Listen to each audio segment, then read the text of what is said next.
everybody. Welcome to the last of the Pinellas County Historical Society Speaking of History lecture programs for this year. We've had a great year. We've talked about a lot of different events in our county's history.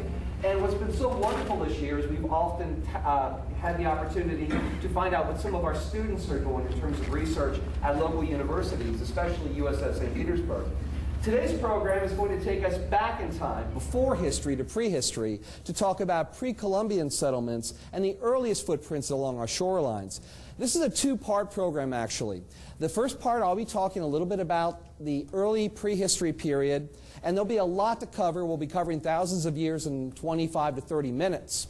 And then I'll be turning it over to Elizabeth Southard, a December 2012 graduate of USF St. Pete, who has done a lot of work in archaeology and anthropology. She's been involved in excavations in Africa and Ethiopia, and also has done a lot of research locally at Weeden Island. She'll be talking about some of the things she's worked on at Weeden Island, as well as a collection of surface finds. What surface finds are pottery shards and other things that are located that are washed up upon the beach. As many of you know, if you've lived in Pinellas County for a while, we have a lot of what are called finger islands in places like Treasure Island and Madeira Beach. Those are not natural. They didn't build islands just large enough for houses on either side thousands of years ago. But when they dredged a lot of the islands along the Gulf beaches from the 1920s up through the late 1950s, some of the pottery that was found along the shoreline actually upwelled and came and washed upon the beaches. And we have this wonderful collection here at USF St. Petersburg of over 700 items. We've brought in a small representative sample of today, and Liz will talk about that as well. Again, this is a program that we're doing to commemorate a very important chapter in the history of Florida.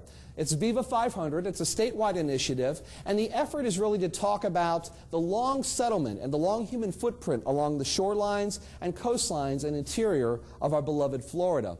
Of course, we're going to be talking about a Florida that was geologically and geographically much different than it is today. And when we look at this period of time, we're also going to be talking about some exhibits. Some of the things, I'll also have some images from an exhibit that was put up at the Poynter Library at USF St. Petersburg a couple of years ago, where we worked in partnership with the Safety Harbor Museum of Regional History, the South Florida Museum in Bradenton, and Weeden Island to bring together a lot of pottery and early pre-Columbian artifacts. This is important as well because as we look at this time period, we're looking at a time in which the landscape of Florida was much different than it is today. This is a rough estimation. This is what happens when I play with Photoshop a little bit at 2 in the morning when I should be asleep. But basically, if you were to look at the landscape as it existed between 9,000 to 12,000 years ago, during the last ice age, this was a time when the world was decidedly cooler and the water was actually much further away from where it is today. The shoreline receded. If you've ever gone to a lot of the internet sites like Google Maps, you can see where the Atlantic and the Gulf coastlines are and where you can see the depth of depression in the water. Didn't go all the way out. But we often talk about, in terms of early human history, the land bridge that allowed for people to come across from Asia to Alaska and then over time settle in Florida, retire, go to Publix, and enjoy the condominium living. Well, we're not going to get through all of that today, but what's very important to know about is that the first people who came to what is now Florida, most likely when they came to the shoreline, their shoreline for what is now Pinellas County wasn't where our beaches are today, but probably somewhere between 30 to 50 miles to the west of where our beaches are today. Meaning that if you were as close to the beach, you are as close to the beach right now as if you were in Haines City or Lakeland today.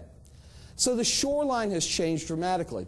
Of course, one of the other things that many of the marine scientists and others who have done some of the early research and looking at the limestone and the topographic footprint of Florida are beginning to understand is that Tampa Bay did not exist as we know it either 10,000 years ago. What does that mean? There was no problem with going from one side of the bay to the other because it was basically contiguous land.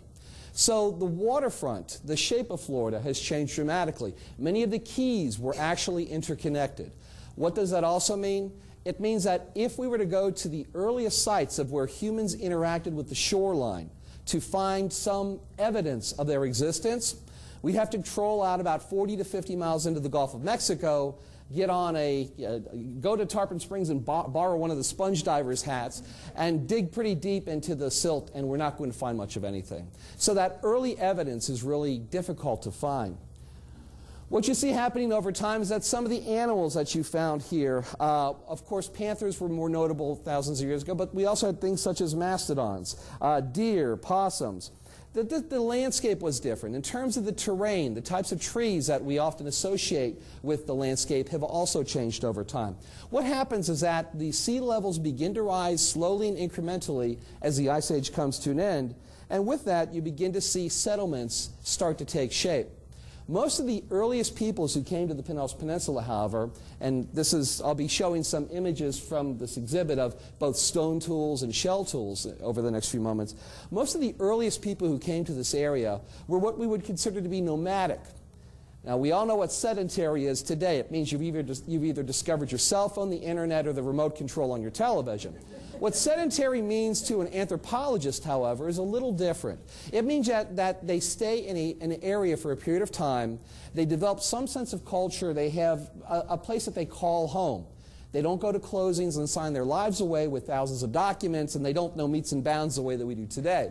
But they did have a geographical proximity that they felt of as home. The earliest peoples who came to the Americas more or less were nomadic, which meant that they followed the food trail. They weren't growing a lot of crops until many thousands of years later.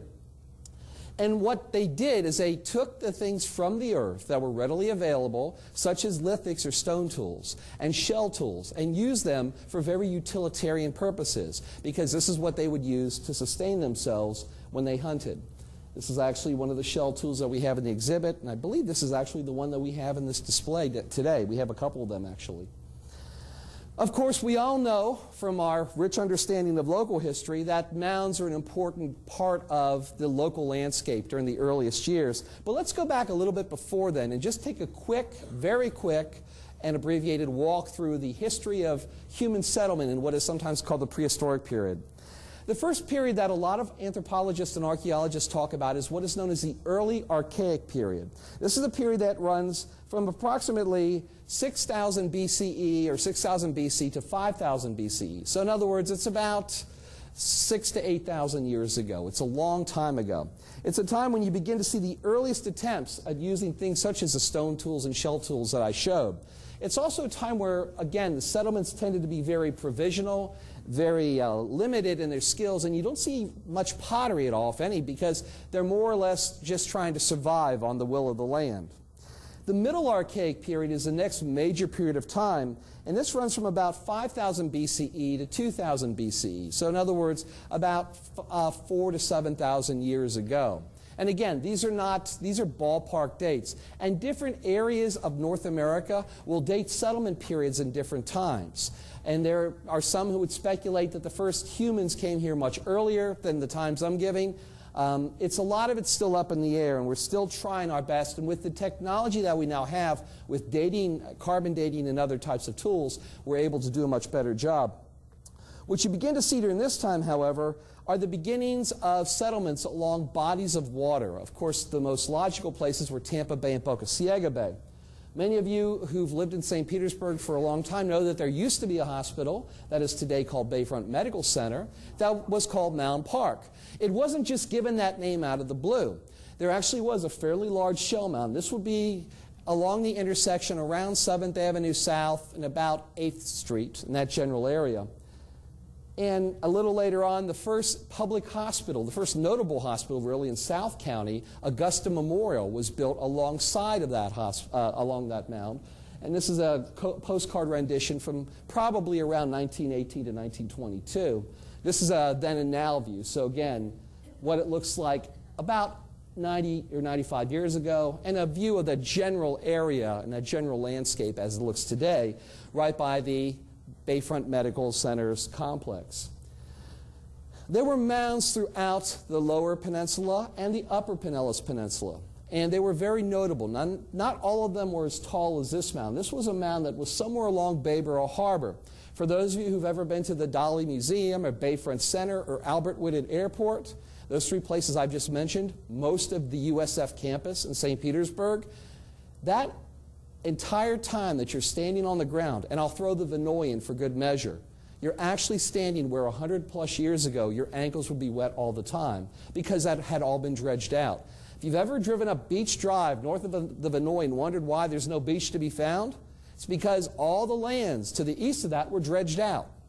My point is that a lot of the shell mounds that were along what is now Bayboro Harbor and the Mound Park area were excavated in their early years. They were done so for utilitarian purposes. Many of us who've lived in Pinellas County for a long time know that during the summer thunderstorms it rains a lot. And we used to always set our watch by the rain years ago. Well, if you lived in an area like this as a pioneer where there were muddy roads, those shells were actually considered to be a very pragmatic and utilitarian thing.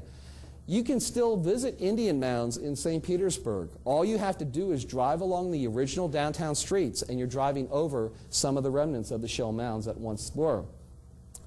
Water is an important thing, fresh water especially. Where Mirror Lake is in St. Petersburg, where Lake Butler, now Lake Tarpon, is up in North County. These are important sources. We also had a large lake not too far from here, once known as Lake Largo, that was drained about 100 years ago. These freshwater sources sustained the early peoples.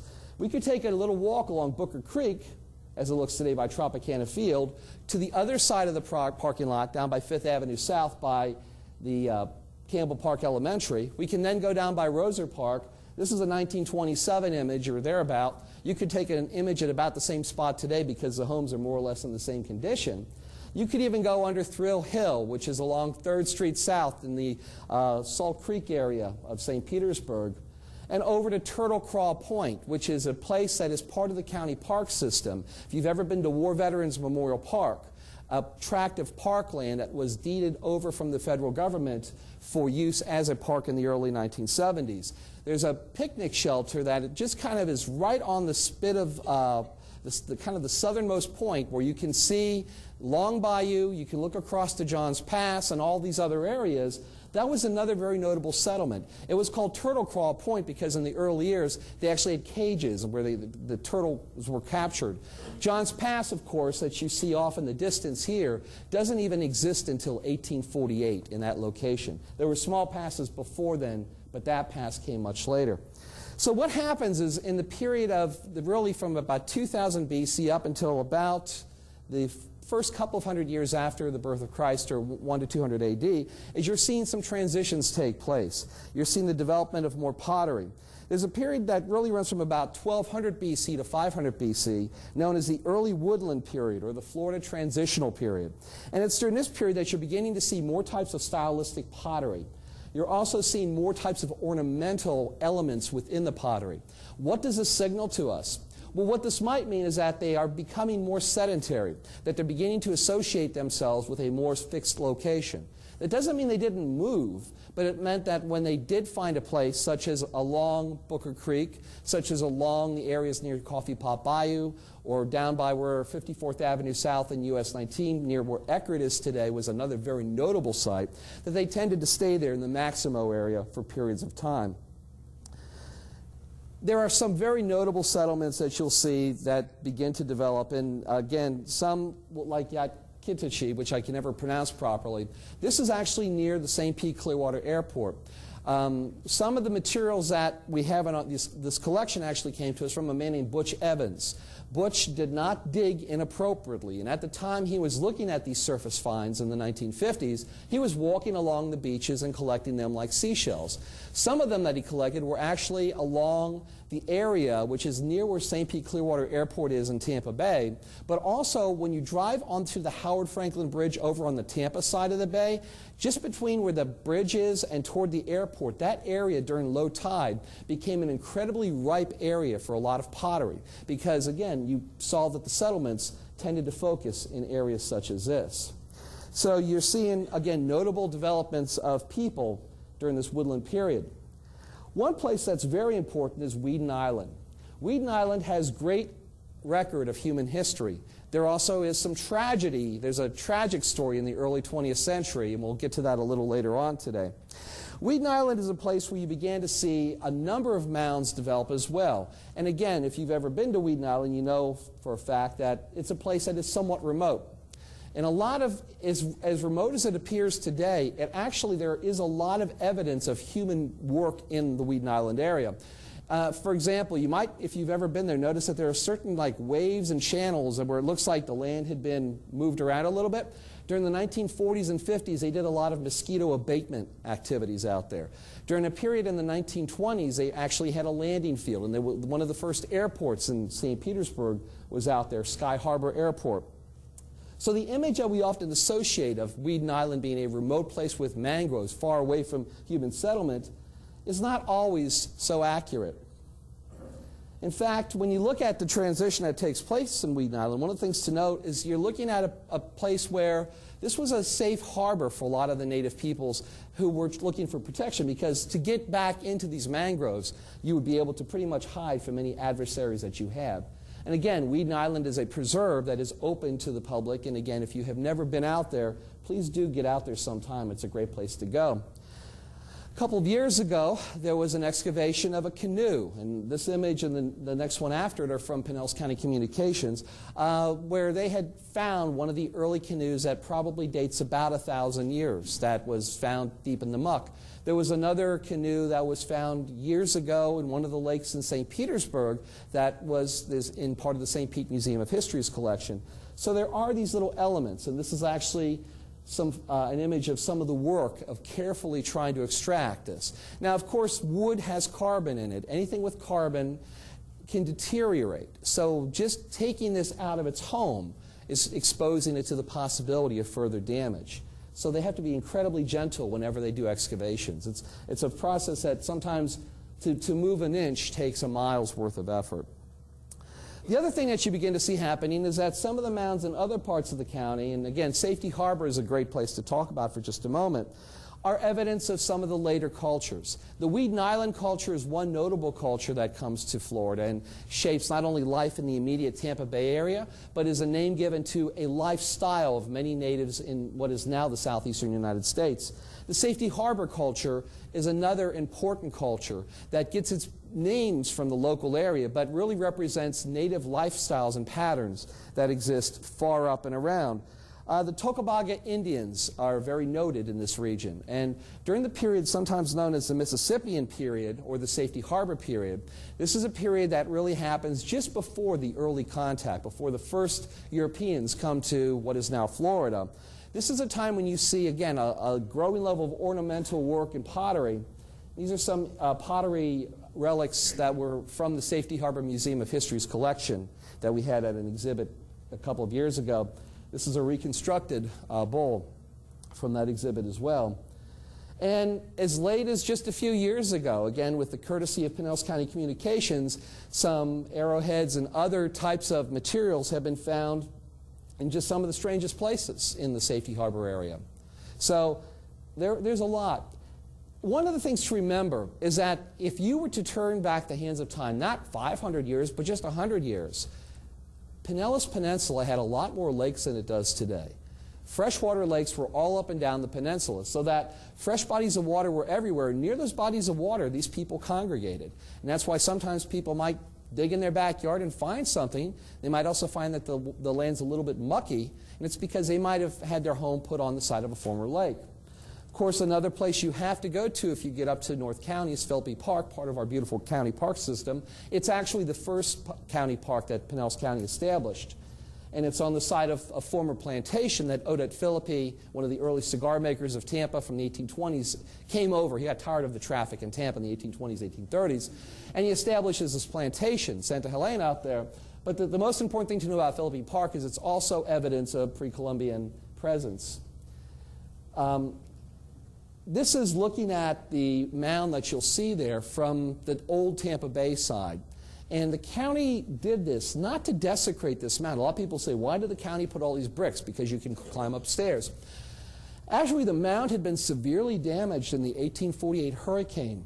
That first hurricane that I talked about earlier that did so much damage to open up John's Pass, a path across the pass, created waves that came all the way into Tampa Bay, and a good portion of that mound was actually damaged during that hurricane.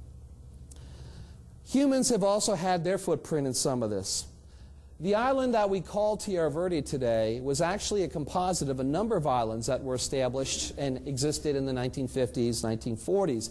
Some of you might have heard of the old guy Silas Dent. There used to be a very popular restaurant in St. Pete Beach named after Silas Dent, who was this man who came to St. Petersburg during the land boom and got tired of all the crowds and moved out to this island just near where St. Pete Beach and Paso Grill are, grew his beard very long, and became a hermit. Well, Tierra Verde is another place where there was evidence of pre-Columbian settlement. And the Tierra Verde Mound was one of the mounds that was kind of in the way when they were building the state road that now connects across the dredged island of Tierra Verde to Fort DeSoto Park. So if you want to know where the original mound was, the mound was desecrated and was quickly moved. I'll show you about the site. So this is what this looked like sometime about 1963. And there it is right along the 6-lane highway that's right there. This is a challenge that we sometimes face when we're looking at our history, is that a lot of times our history is literally right below us because we've paved over or in other ways created different things. Maximo Park is another place which is down by Eckerd College's campus in southern St. Pete that has a great history. Now, we've talked a lot about this 500th anniversary, but I'd like to just mention something that needs to be talked about.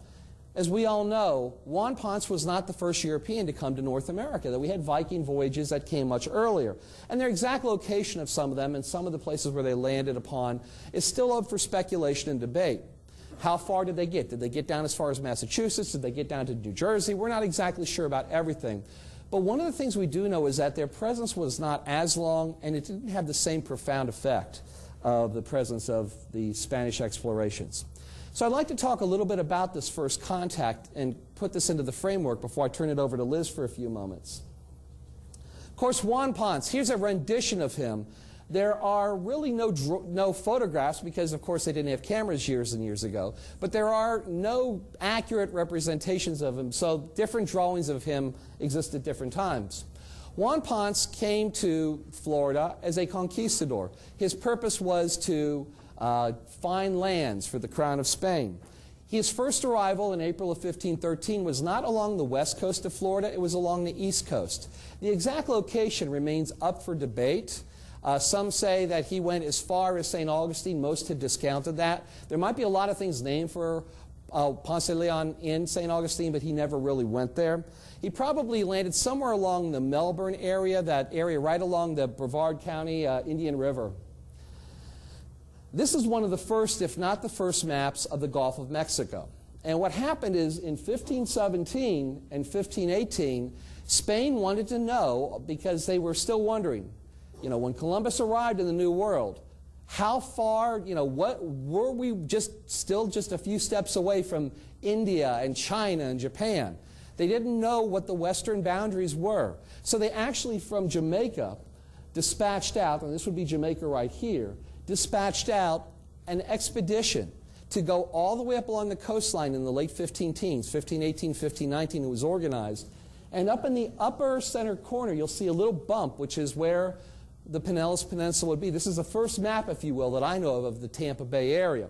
Not a very accurate map, but you can also see, kind of in the center as well, images of where the Mississippi River were and other navigable waterways. Why is this map significant? Well, they discovered that this was a closed body of water. This was a big wet cul-de-sac known as the Gulf of Mexico, and then a little bit later Montezuma's revenge, because they then went into Mexico as conquistadors and invaded the lands there. Another local moment of importance happens in the spring of 1528, and many of you who've been on the brick streets right over by the Jungle Prada area know of the exploits and have seen that sign of Panfilo de Narvaez and the Narvaez expedition. When Narvaez arrives, he's again somebody coming here looking for wealth and gold. He's coming trying to acquire great riches to bring back to the empire. Narvaez had a bit of a checkered legacy because as a conquistador he had also been involved with some of the exploits in other areas of Spanish America, so he wasn't a very good friend of the native peoples. One of the tragedies of the expedition was the way that he conducted it, and we'll talk about that in just a moment. But again, if you've ever gone to the area right along Jungle Prada, there are some mounds and small middens back there in the bushes that are now in preservation land. That really, this is by most accounts, the first site.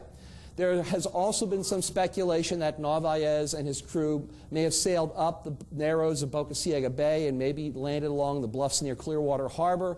We're not exactly sure. But again, this becomes somewhat of a civic thing, because St. Petersburg can say, you know, we have in 1528 this early conquistador arriving, so Clearwater is also looking for that early presence as well. And everybody along the west coast of Florida claims Hernando de Soto arrived there, from Charlotte Harbor and Naples all the way up to the Tampa Bay area. This is Alvar Núñez Cabeza de Vaca, who was the treasurer of the expedition. This is, again, a rendition of him. Cabeza de Vaca becomes very important because he's going to be one of a handful of people from the Narvaez expedition who's going to survive the initial incursion. There's a lot of tragedy to this. Basically, what Narvaez decides to do is to divide this expedition into two groups. One group is going to sail along the coastline and wait for the others to bring all the gold back, because in their initial presence along the Pinellas Peninsula and in the Tampa Bay area, they got wind that there was great gold nearby, that there was this great tribe of Indians known as the Ocali, and other names were given. So they went up to Ocala before there was an Interstate 75. And as a result, they were expecting to just kind of meet the boats somewhere along maybe Cedar Key or near the Big Bend area with just trucks full of gold. It never happened. Only a handful survived. Cabeza de Vaca is one of four who survived, along with a Moor of African ancestry, who is one of the earliest, if not the earliest, African Americans in what is now the United States, known as Estebanico, or Stephen. And they survived, and 7 or 8 years later made their way back to Mexico City, and for a period of time were actually enslaved. So there are moments of time where conquistadors are actually slaves of some of the native peoples.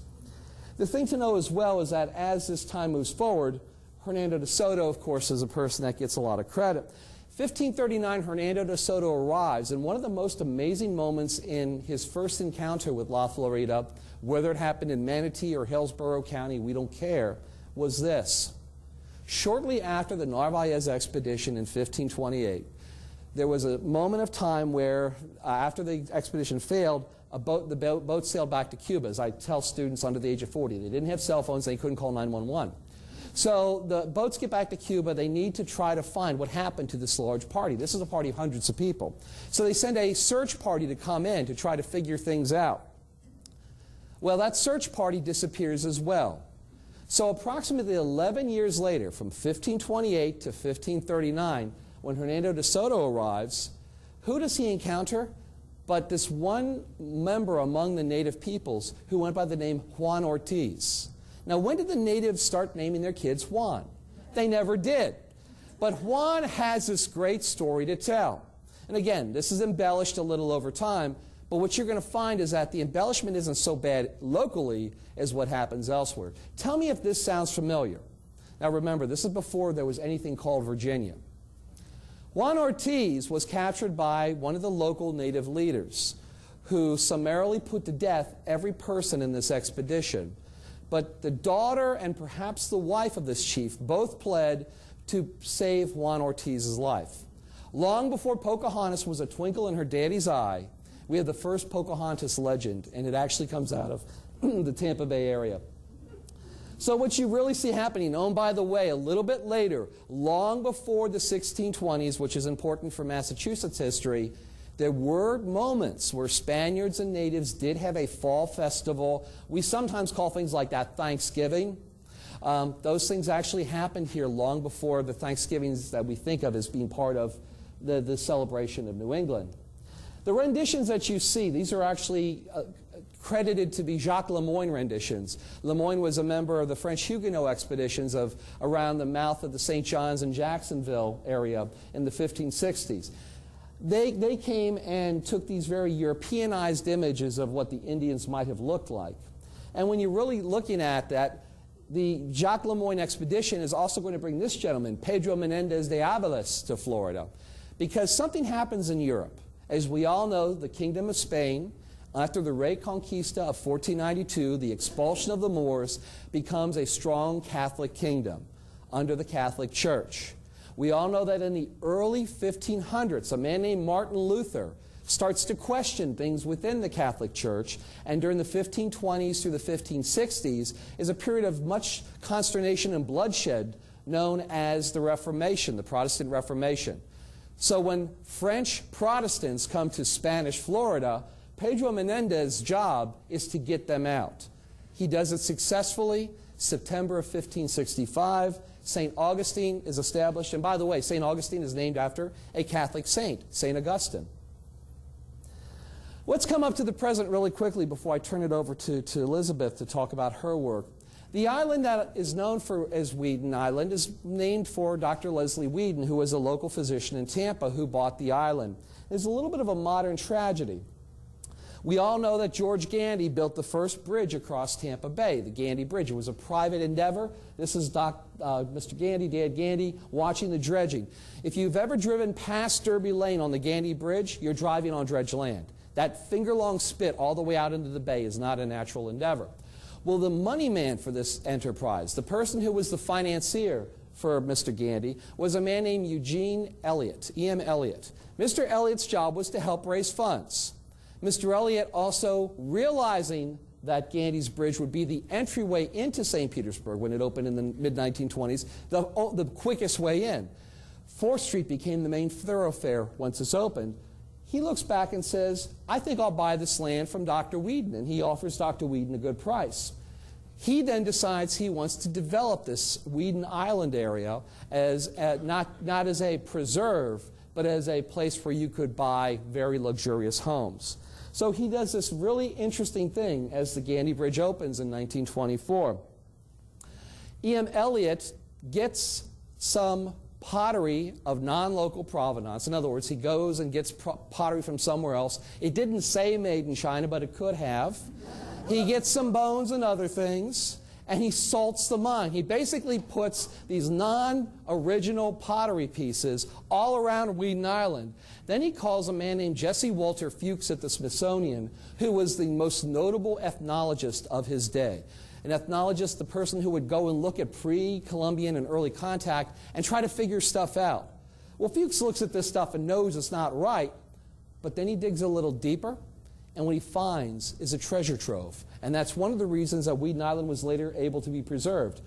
Elliott actually, this is actually publicity of when Elliott was sending out in the local newspapers, like the St. Petersburg Times and St. Petersburg Evening Independent, come out to Wheaton Island, buy a lot, and we'll give you some pottery on the way out the door. So the promotion aspect of Florida sometimes was not just tied in with real estate, but also was tied in with desecration of the heritage. I do want to point out before you leave today, there are some handouts on the back that show some great programs, including the excavation of the Wheaton Island canoe that Pinellas County Communications has done for us. So please do watch all of those. And I'm going to, at this time, turn it over to Elizabeth. I'm going to get her PowerPoint up, and we'll go from there.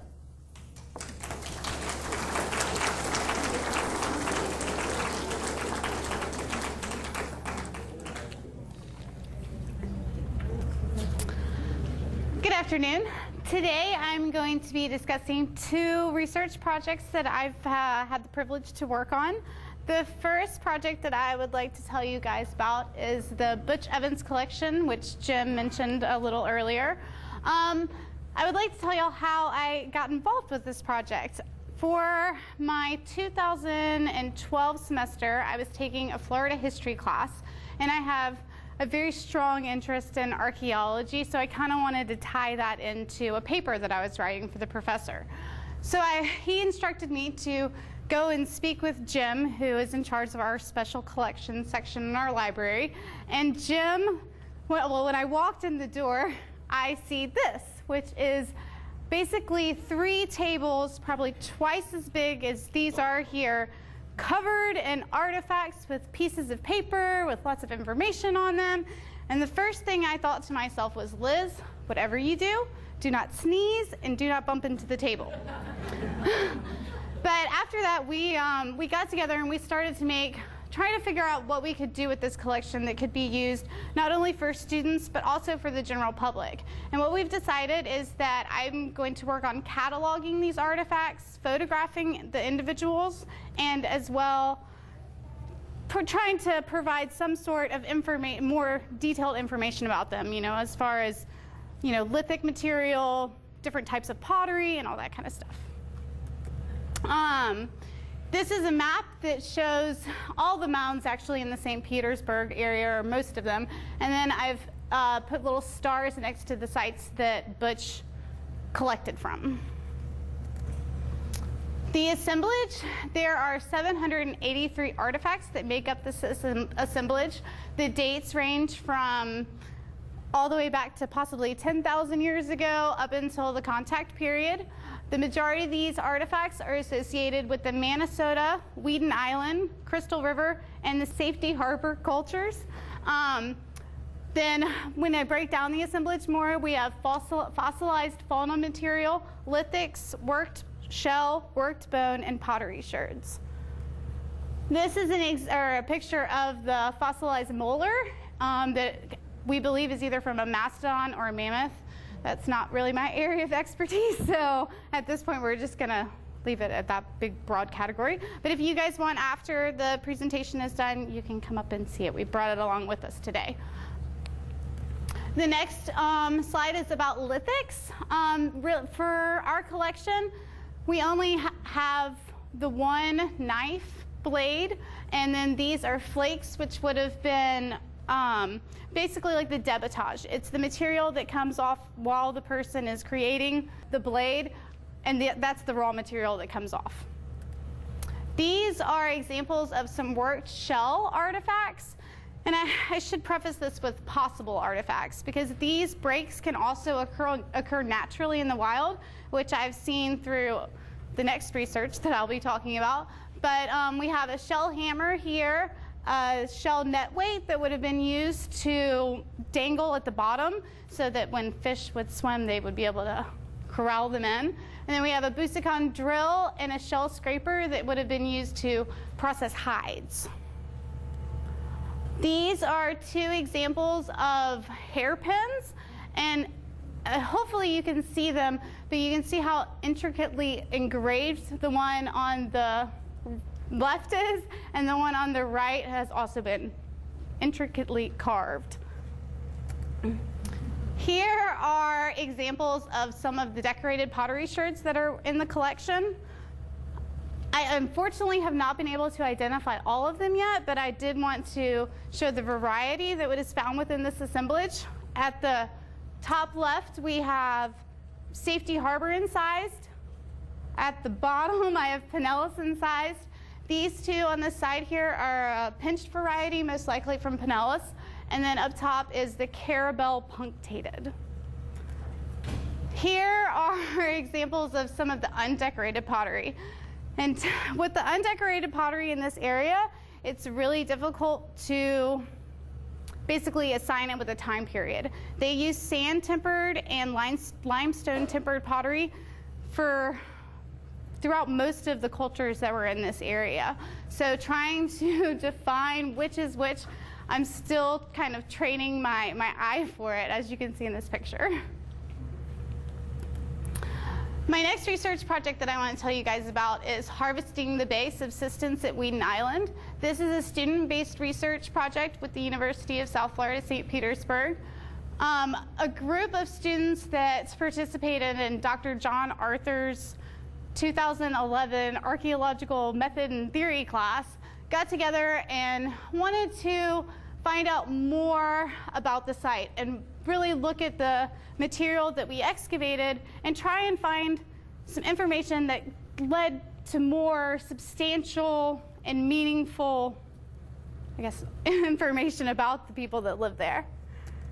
So we developed two different experiments. We have our population study, where each month a group of 4 student researchers go out to the modern shoreline of Weeden Island, and we collect at 2 sites. We have an experimental site and our control site. The goals of this research is for us to determine which species are found on the shorelines of Weeden Island today that were also in the archaeological midden. Also, if this shellfish is a reliable resource, and what effects there are on collecting the material. Our next experiment is the allometric experiment, and with this, what we were trying to do is we wanted to understand more about what the shells that we found that are like this compared to the modern examples today. So our goal was to determine what morphological trait best predicts the meat weight. This allows us to determine the meat of the archaeological material and gives us a better understanding of what kind of subsistence source this would have been for the people of Weeden Island. Our methodology for this is 30 crown conch are selected from our LP1 or our experimental site and brought back to our lab. We cook these, well, first we euthanize these shellfish, and then they're cooked at 2 different levels. We first dry them out in just a regular oven at a very low temperature, and then we put them in a muffled furnace and cook them at 525 degrees Celsius, so all of that meat weight turns to ash. Now, from these 2 experiments, we have found that for collection, there are a lot of things that impact that. From the tide, from the visibility in the water, those two things alone, that really impacts how available they are. But we have found that they are there year-round. Our collections do actually make an impact on the population. When we go out there and we collect more than about 400, it takes about 3 months for that shellfish to repopulate that area. So that gives us an idea that the people of Weeden Island would have had to really utilize the entire, probably, Bay Area if this was a source that they used every day. Now, we're not saying that they ate only shellfish, because there are other material that we find in the Midden, including fish bones, mammal bones, and various shellfish species. But what we do know is that this was a resource that was on their front doorstep, for lack of a better word, every single day. And they are anyone, whether you're a toddler all the way up, it doesn't matter. Anyone can go out there and collect the shellfish. So we found that the crown conch provides 72 calories per 100 grams of meat weight. Then a person would need to eat between 300 to 450 of just this crown conch species a day to meet the daily calorie needs. And that's a picture of how many of these little things you'd have to eat. And we've also found that the length of the crown conch is the best morphological trait that will give us an indicator, or best predict how much meat is in those individual shells. And I would like to give special thanks to Jim for inviting me to come and speak with him. And I won't read off all these names, but there are a lot of people on there. In fact, one of my fellow researchers is here today. So thank you very much.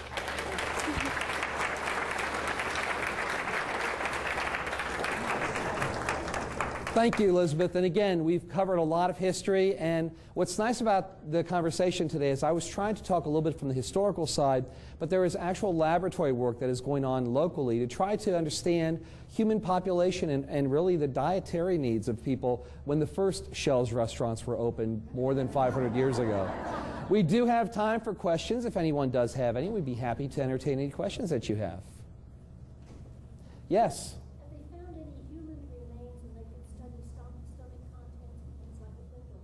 The question is, like at Windover, which is a very notable site, have they found any human remains which they can perhaps do some looking at stomach content or other things like that? Not that I'm totally aware of in the Pinellas County area. There have been sites. Windover is a site that is a very notable archaeological site in Florida from which a lot has been gleaned.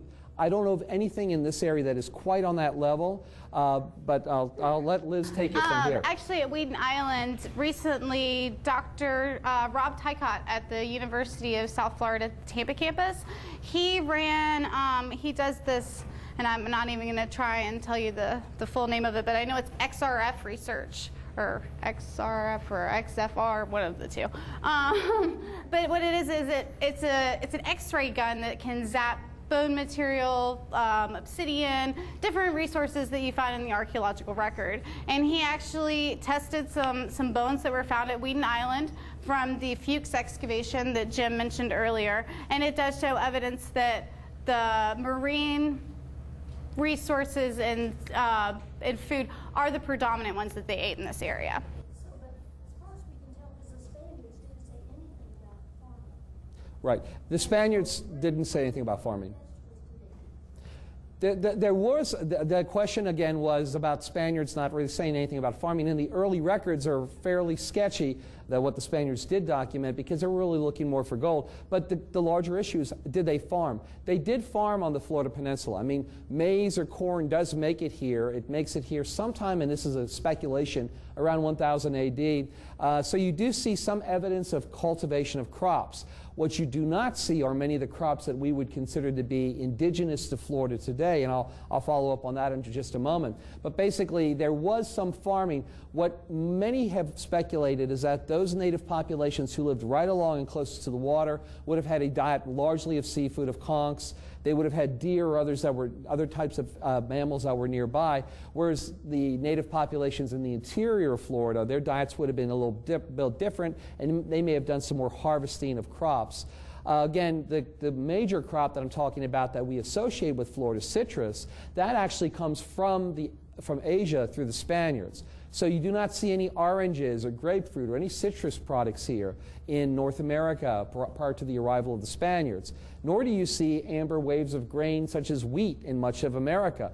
Horses were, by many accounts, and biologists have said that they came from the Americas originally, although at the time of first contact, there were no horses alive in North America. So when a conquistador was atop a horse, the native populations had no understanding of what they saw. Again, what happened to many of these people? Because to many people, when we think of natives in Florida, we think of the Seminoles. The Seminoles are not native to Florida. They're actually from the Creeks and other tribes. They come in the 1740s and thereafter. The native populations, the Tocobaga, the Tequesta, the Ice, the Yega, and the other tribes, they disappeared. And it's a very tragic part of the story because of largely the presence of smallpox among the Spaniards. Smallpox decimated populations throughout Europe, Asia, and Africa. In fact, you could argue one of the reasons European cities didn't urbanize to a large extent in the Middle Ages was because of the outbreak of smallpox and similar types of outbreaks that would just decimate cities. But there was, within the population of Europe, some ability to navigate through a smallpox outbreak. It would kill a lot of people, but some would survive, in the same way we inoculate today to prevent outbreaks of mumps and other things. The native populations had no ability to cope with the presence of smallpox. So what happens is, even before the 1520s, the native populations of the Pinellas Peninsula and much of Florida and much of the Americas start to disappear, to the point that within 30 to 40 years, the native peoples of this area are all but gone. Very few survive. Which some people may wonder, why when you go to the Caribbean, if you ever travel to places like Jamaica or any other place along the Caribbean, Haiti, why is the population largely of African ancestry? And again, the large part of that answer goes back to the whole thing of smallpox. As Europeans came to places like the islands of Santo Domingo, which later became the Dominican Republic in Haiti, Cuba, places like the southeastern United States today, when the Europeans first came, the smallpox eradicates and wipes out and decimates these native peoples. The European powers that brought their colonies over here were looking for others to work and do various labor, whether that was originally searching for gold or later plantation economies. And that's where you begin to see the arrival of people from Africa. That explains why many of the areas of the Caribbean have a majority African population. It's one more legacy of this very notable chapter of history because of the eradication of the natives by smallpox. Yes? Didn't the natives in this area use charnel houses, and the only thing they actually buried were bundles of bones? They didn't bury full bodies in the mounds. They just, sometimes 30 or 40 groups of bones, and then buried over. They burned down the charnel house and started over. So this gentleman asked about charnel houses and burials for the Native Americans in this area.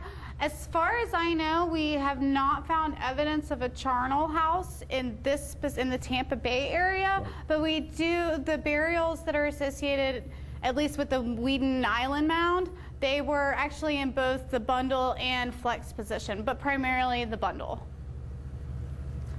Yes?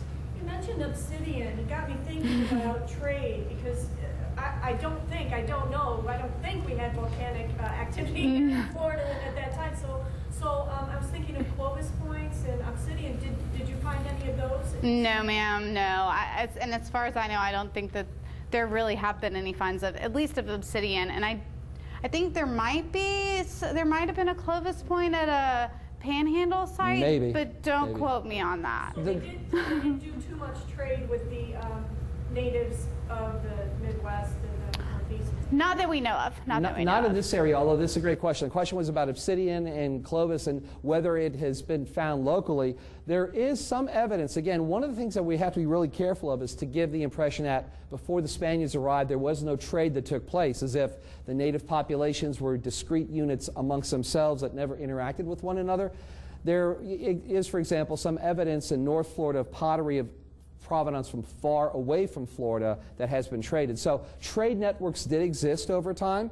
I guess they had swap shops like we do today in a different way. So things did get acquired and moved around. But locally, there's still a lot of uncertainty. One of the big challenges that we have, I guess in some ways we can thank E.M. Elliott for doing what he did because at least Weeden Island was saved. But during much of the land boom, during the period from the 1920s forward, we've been so crazy about developing this place that a lot of these ancestral sites are either so desecrated or have disappeared, we can't answer a lot of questions. We're driving over a lot of questions that will never be fully answered. We do have time for one more question if anyone has. Yes? The mounds, were they only used as burials or were What were the mounds' purpose exactly? Would you like the answer, Liz? It depends. You have a variety of, you have the burial mounds, but then you also have what I was working with, or what I am working with, is a shell midden. And basically, it's a fancy word for garbage. It's like their garbage site. But also they could have, they were probably building material. And you can also see that when you get elevated in Florida, you get a nice breeze. And there's also less mosquitoes the higher up you go. So that's one idea that's been put out there, is that the people built up so that they would have a little cooler air and less mosquito bites. They didn't build on those mounds. Well, that's actually, there are, we can't say for sure because we haven't actually found a house structure, right. But at one site on the Weeden Island Midden, we believe that we found a post hole, which would give indication that they were building there as well. And, again, and living on top of that area. And again, for any of you who have ever been to the Philippi Park, a little north of downtown Safety Harbor, standing atop there along Old Tampa Bay, the breezes are notably cooler year-round at that point. It has been a pleasure being here as part of this celebration of our history and this recognition of the longevity of our history with the Heritage Village, Pinellas Public Library Cooperative. We thank you and hope you'll have a chance to look at some of our materials up here. Thank you. Thank you Thank you so much. Thank you, Elizabeth. Thank you.